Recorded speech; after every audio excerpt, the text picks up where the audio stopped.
But now we want to move on to the design phase, and in terms of the sub-phases that we're going to deal with, there's two of them. One, the design phase commissioning plan, and the other, design review.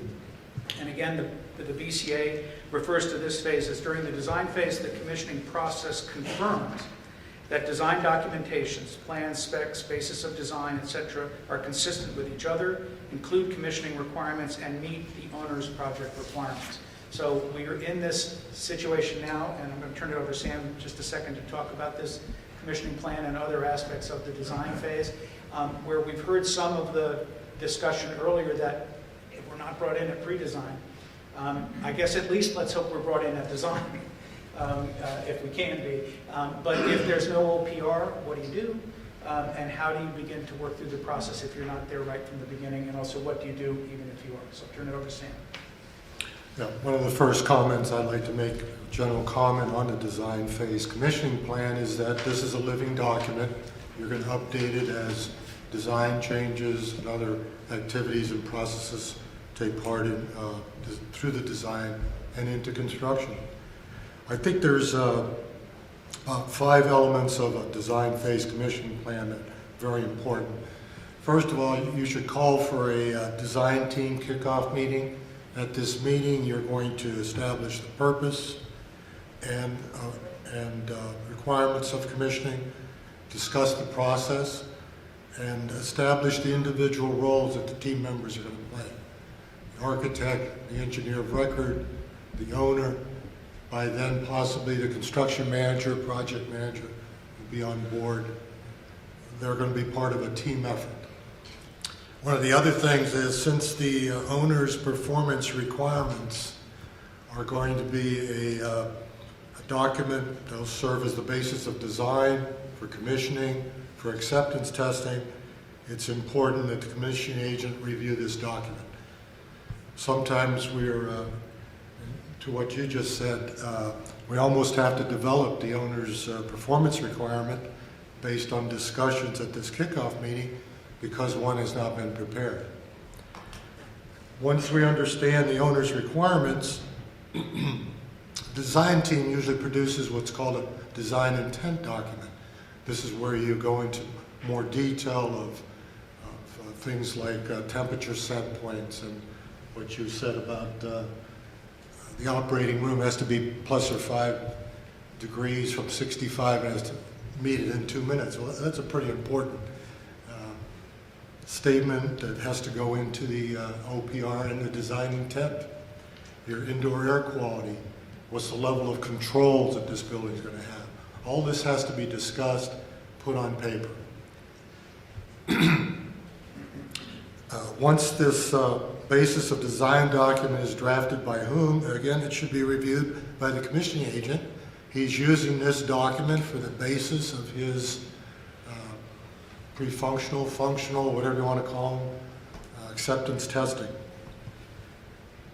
As a minimum, I'd like to see at least a 50% bid documents review by the commissioning agent. At that time, you should probably have a good draft of the commissioning plan for construction. You should be talking about the commissioning specs for both the upfront sections and the individual technical sections. I'd like to see an emphasis on coordination of these requirements with the various trades. There should be commissioning language for the controls, the testing and balancing, the mechanical contractor, these types.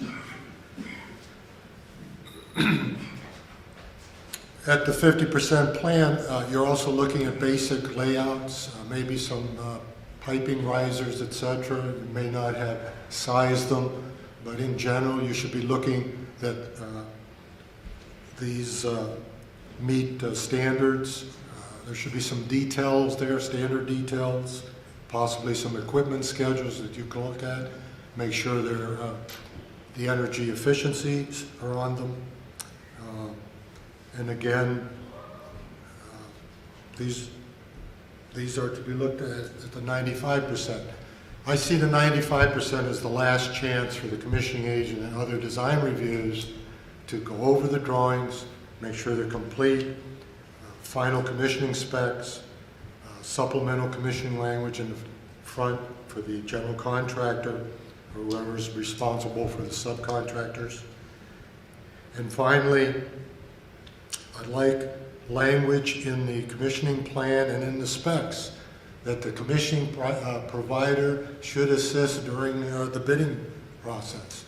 In particular, explaining to the bidders the requirements for commissioning, why commissioning is important in the commissioning process, so they can adequately bid in their fees allowance for this process, because they're going to be heavily involved in the startup, functional testing, and acceptance testing of the systems. So that's my 2 cents on what should be in a design phase commissioning plan. Anybody else want to comment?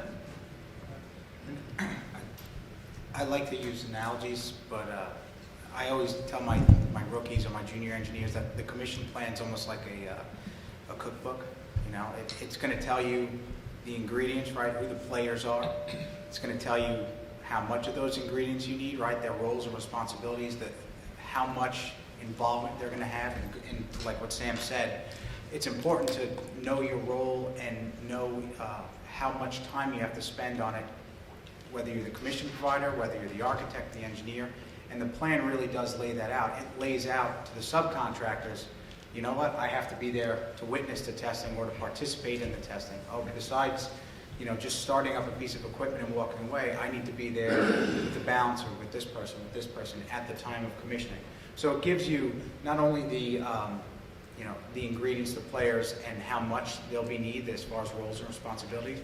It also then tells you the steps. Right? A good commissioning plan will say, first you do this, first you do that, then this comes along. This way, anyone can pick up that living document throughout the process, open it up and say, all right, my role is X. I go to the chart, or I go to whatever the documentation says.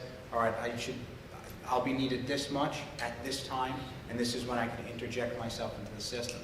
You know, just like you would follow a good recipe and you know, to the T, a commissioning plan, you know, should be the same thing. It should give you all that and the steps, so at the end you have a nice finished product. And you know, if you learn tricks along the way that maybe cut the time down in half or spice it up a little bit differently, you can interject that as well. So that's how I, you know, personally I like to view the commissioning plan, or try to explain that to my junior engineers.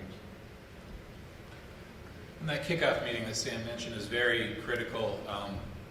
You could put together a plan, you could distribute it, you could have the owner say this is how it's going to be, but having the group around the table and the commissioning authority explaining to each person and the roles and responsibilities is really the best way to get things done. A lot of times people don't want to have the kickoff meeting. They think it might be too early in the process, but I think it can never be too early. We don't have to be spending a lot of time on there, but at least let's get all the key players together and say this is what you would expect down the road.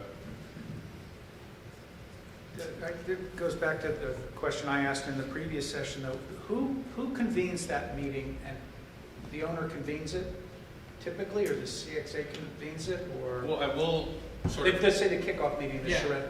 Well, we'll ask the owner to get the team together, because everybody works for him, and we will create the agenda and hold that meeting. So it's catalyzed by the commissioning authority, but called by the owner, so all the players come, okay? And so, to me, that process would be great immersion for a rookie, just to sit and watch. Just be a fly on the wall, you could learn a ton. That's I think it'd be great if we could film one of those one of these days and watch that really take place. But, so I'm immersed and I'm sitting there watching this, you know, go on as a rookie, and I look across the table at the ME and I look across the table at the architect, and you know, what type of skill set does the commissioning authority have to make them be smiling as opposed to be frowning, you know, in that process? I mean, the owner's there, they're there. The owner calls it, they're going to come. And I guess as we're getting more sophisticated, sort of as a professional group, people understand commissioning way better than they used to, as Mark alluded to. But still, there's a lot of egos in the room. You know, what are you going to tell me that I don't know about mechanical engineering? You know, and I'm not going to change my programming or my space planning for anything you tell me. How do you begin to, what skill sets is that rookie going to see you guys exercising to get over that hump and make the meeting a successful one. Dean, you bring up an important point. I personally believe that the commission agent should always report to the owner because he's there to protect the owner's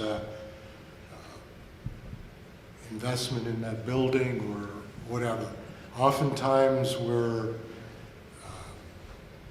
working for the construction manager, unfortunately in some cases the mechanical contractor, but if you're working for the owner, it's pretty cut and dry that you've got his ear, you're there to bring value to the project, to protect his back, and it's pretty easy to call a design meeting.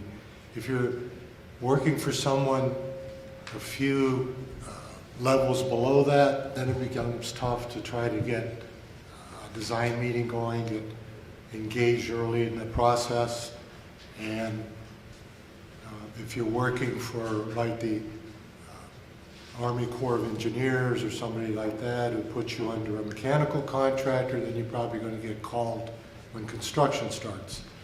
So that's 3 levels of, I think,